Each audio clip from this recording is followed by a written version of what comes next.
What's going on, guys? This is Justin with RTA Strength and Performance, and today we're going to go over a 101 basic overview of the conjugate or concurrent training system.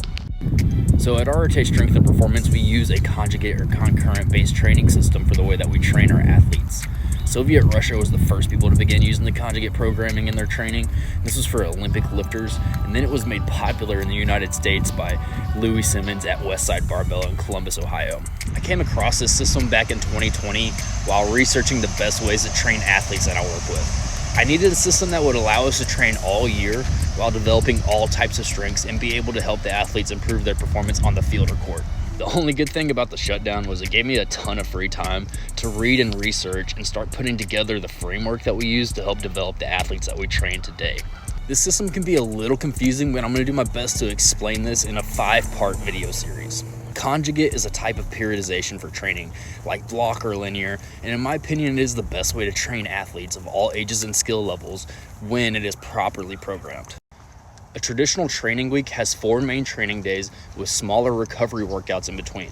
Max effort lower to work on maximal force production in the lower half or maximal strength. Max effort upper to work on maximal force production in the upper body. A dynamic effort lower training session to work on rate of force development in the lower half. And a dynamic upper training session to work on the rate of force development in the upper body. A training week can be split into 1, 1.5, or 2 weeks depending on the time of the year and how often you're able to make it in for training. If it's the off season, then you should be able to make it into the gym 4 days a week. But if you're in season, you'll probably want to cut down on your volume and only train in the weight room 2 to 3 days per week. So 1 training week then will be 1.5 to 2 total weeks. Your max effort lower day and your dynamic effort lower day needs to have about 72 hours of rest time in between those training sessions. Same thing with the max effort upper and the dynamic effort upper. In the next few videos of this training series, I'm going to go over each individual day and how to structure out your workouts.